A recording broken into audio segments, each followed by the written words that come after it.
Hello, me revoilà avec un texte que je trouve très puissant, très pertinent, un peu contre-intuitif, comme souvent, parce que c'est souvent que on est attiré, un peu comme les insectes avec la lumière, on est attiré par des choses et c'est pas que ce soit mauvais, loin de là, d'autant que l'expérience est très importante pour nous avancer, comprendre, se rendre compte, vraiment pouvoir s'intéresser pleinement sans être endormi, abruti. C'est-à-dire, il y a des fois besoin d'un vrai réveil. Donc, c'est aussi pour ça, je pense, qu'on vit des choses de ce genre. Mais comme les insectes, on est attiré par la lumière et on y va un peu tête baissée. Et parfois, on se brûle parce qu'on ne comprend pas la subtilité des choses. Et il y a beaucoup de choses qui sont contre-intuitives.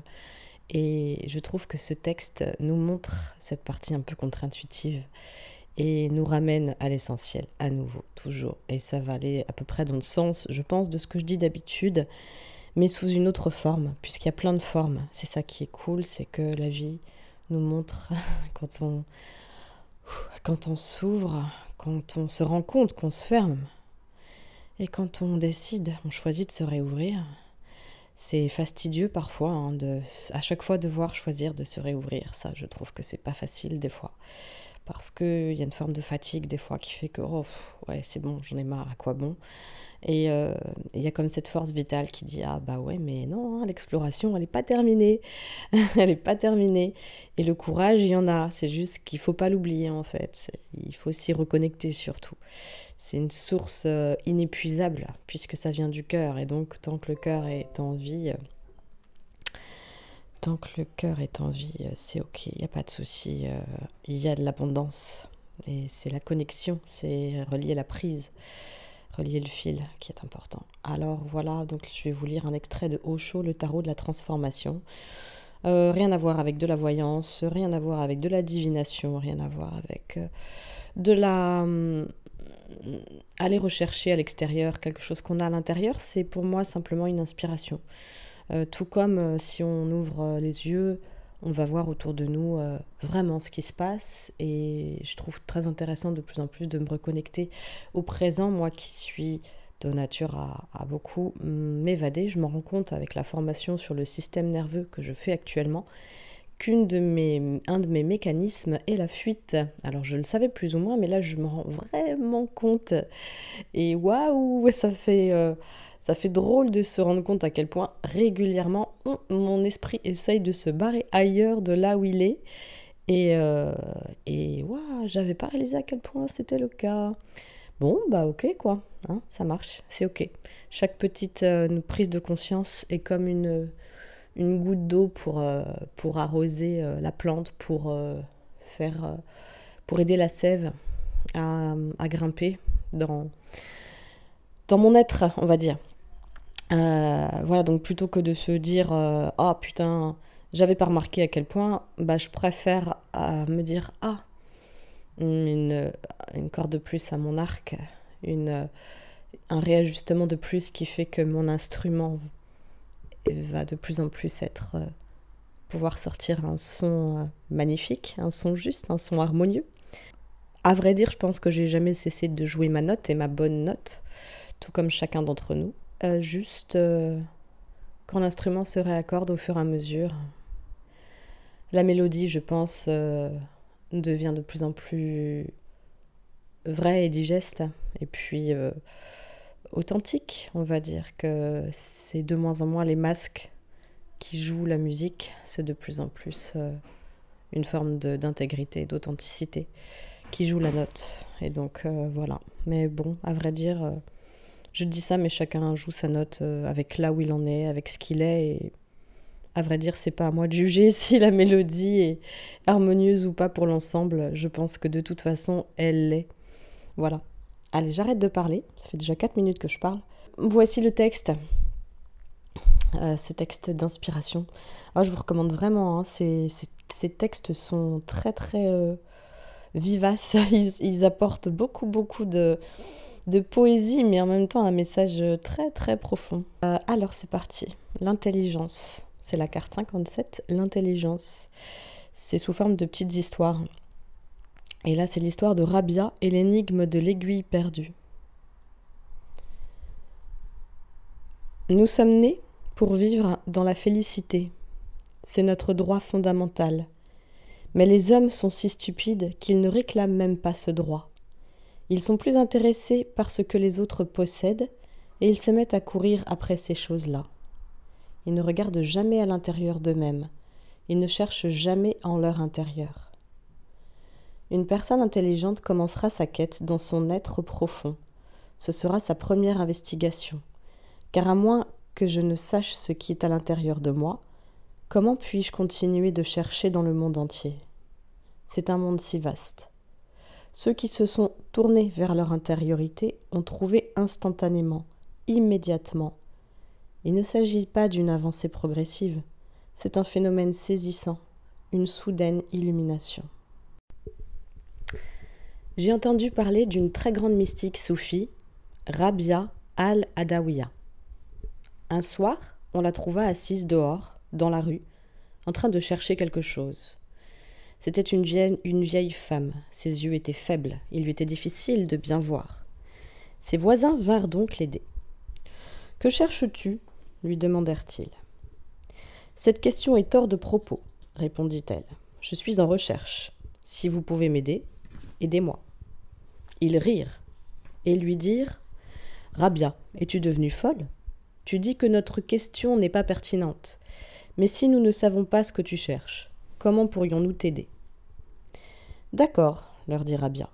Juste pour vous faire plaisir, je cherche une aiguille. J'ai perdu mon aiguille. » Ils commencèrent à l'aider, mais ils réalisèrent immédiatement que la rue était immense et qu'une aiguille est bien minuscule. Aussi demandèrent-ils à Rabia. « S'il te plaît, dis-nous où tu l'as perdue. L'endroit précis et exact. Sinon, c'est vraiment trop difficile. La rue est immense et nous pourrions chercher éternellement. Où l'as-tu perdue ? » « Vous posez encore une question hors de propos, leur dit Rabia. Quel rapport y a-t-il avec ma recherche ? Ils s'arrêtèrent et lui dirent. « Tu es certainement devenue folle. »« Bon, d'accord, juste pour vous faire plaisir, leur dit Rabia, je l'ai perdue dans ma maison. »« Mais alors, pourquoi nous fais-tu chercher ici ?» Il paraît que Rabia leur aurait répondu. « Parce qu'ici, il y a de la lumière, et qu'il n'y en a pas à l'intérieur. » Le soleil se couchait, et dans la rue, il restait encore un peu de lumière. Cette parabole est chargée de sens. Vous êtes-vous jamais demandé ce que vous cherchez ? En avez-vous fait l'objet d'une profonde méditation, de savoir ce que vous cherchez ? Non. Même si par moments, des moments de rêve, vous avez l'intuition de ce que vous cherchez, que ce que vous cherchez, ce n'est jamais précis ni jamais exact. Vous ne l'avez pas encore défini. Si vous tentez de le faire, plus vous le définirez, plus vous sentirez qu'il est inutile de le chercher. La quête ne peut se poursuivre que si vous êtes dans l'imprécision ou dans un état de rêve. Lorsque les choses ne sont pas claires, vous continuez tout simplement à chercher. Tiré par une pulsion intérieure, poussé par une sorte d'urgence intérieure, vous ne savez qu'une chose, vous devez chercher. C'est un besoin intérieur, mais vous ne savez pas ce que vous cherchez. À moins que vous ne sachiez ce que vous cherchez, comment pouvez-vous le trouver ? C'est vague. Vous pensez que c'est dans l'argent, le pouvoir, le prestige, la respectabilité. Mais vous voyez des gens respectables ou puissants qui, eux aussi, sont en recherche. Vous voyez des gens immensément riches. Ils recherchent aussi. Ils cherchent jusqu'à la fin de leur vie. Donc la richesse n'avance à rien, le pouvoir non plus. La quête continue malgré tout ce que vous possédez. Il faut peut-être chercher autre chose. Ces noms, ces étiquettes, l'argent, le pouvoir, le prestige, ne servent qu'à satisfaire votre mental. Ils ne sont là que pour vous faire sentir que vous êtes en quête de quelque chose, que ce quelque chose est encore indéfini, une sensation très vague. L'essentiel pour le véritable investigateur, pour celui qui est devenu un peu plus alerte, plus conscient, c'est de définir sa recherche, c'est d'en formuler un concept très précis, savoir ce que c'est de le faire émerger d'une conscience endormie, de le regarder directement, d'y faire face. Immédiatement, une transformation a lieu. Quand vous commencez à définir l'objet de votre quête, votre intérêt disparaît. Plus il se précise, moins il est présent. Quand on sait clairement de quoi il s'agit, il disparaît soudain. Il n'existe que lorsque vous n'êtes pas attentif. Laissez-moi insister. La quête n'existe que lorsque vous êtes somnolent. La quête n'existe que si vous n'êtes pas conscient. L'inconscience engendre la recherche. Oui, Rabia a raison. À l'intérieur, il n'y a pas de lumière. Et parce qu'il n'y a pas de lumière et pas de conscience dans votre intériorité, vous continuez bien sûr de chercher à l'extérieur. Parce qu'à l'extérieur, il semble faire plus clair. Tous nos sens sont extravertis. Les yeux s'ouvrent vers l'extérieur, les mains bougent et se tendent vers l'extérieur, les jambes vous mènent vers l'extérieur, les oreilles captent les bruits et les sons extérieurs. Tout ce qui vous est donné s'ouvre sur l'extérieur. Les 5 sens fonctionnent de manière extravertie. Vous commencez à chercher là où vous pouvez voir, sentir, toucher. La lumière des sens brille à l'extérieur. Le chercheur, lui, est à l'intérieur. Comprenez bien cette dichotomie. Le chercheur se trouve à l'intérieur, mais parce que la lumière se trouve à l'extérieur, il se met de manière ambitieuse à chercher à l'extérieur quelque chose qui puisse le satisfaire. Ce n'est jamais arrivé, et cela n'arrivera jamais. La nature des choses est ainsi faite, car à moins de partir à la recherche de celui qui cherche, toute votre quête est dépourvue de sens. À moins que vous ne parveniez à connaître qui vous êtes, tout ce que vous recherchez est futile, car vous ne connaissez pas celui qui cherche. En ne le connaissant pas, comment pouvez-vous trouver la bonne dimension et la bonne direction ? C'est impossible. Les choses fondamentales doivent être considérées de prime abord. Quand toute recherche s'est arrêtée et que vous prenez soudain conscience qu'il n'y a maintenant qu'une seule chose à connaître, qui est cet investigateur à l'intérieur de moi ? Quelle est cette énergie qui veut être en quête ? Qui suis-je ? Alors une transformation a lieu. Soudain, toutes les valeurs changent. Vous commencez à vous tourner vers votre intériorité. Ainsi, Rabia n'est plus assise sur la route, cherchant une aiguille perdue quelque part dans l'obscurité de sa propre âme intérieure. Dès que vous vous tournez vers votre intériorité. Au début, c'est sombre. Rabia a raison. C'est très très sombre. Parce que durant de nombreuses vies, vous n'avez jamais pénétré votre intériorité. Vos yeux se sont focalisés sur le monde extérieur. L'avez-vous observé ?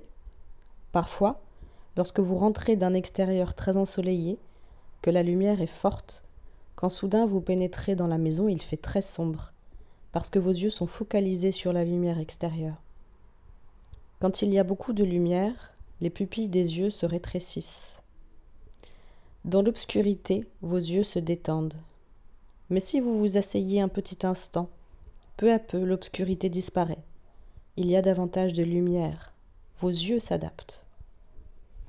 Durant de nombreuses vies, vous êtes resté à l'extérieur, sous un soleil brûlant, dans le monde.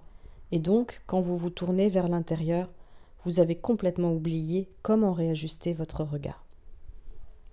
La méditation n'est rien d'autre qu'un réajustement de votre vision, de votre regard.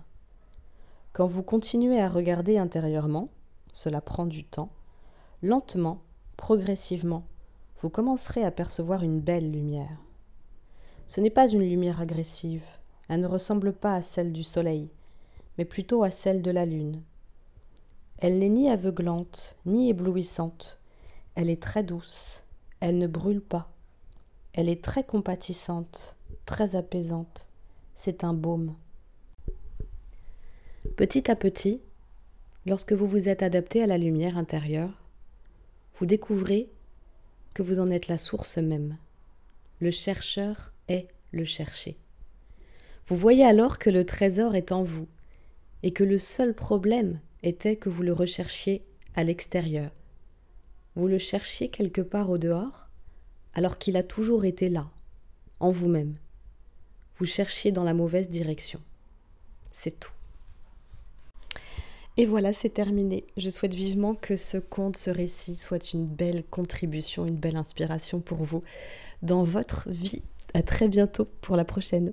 Salut!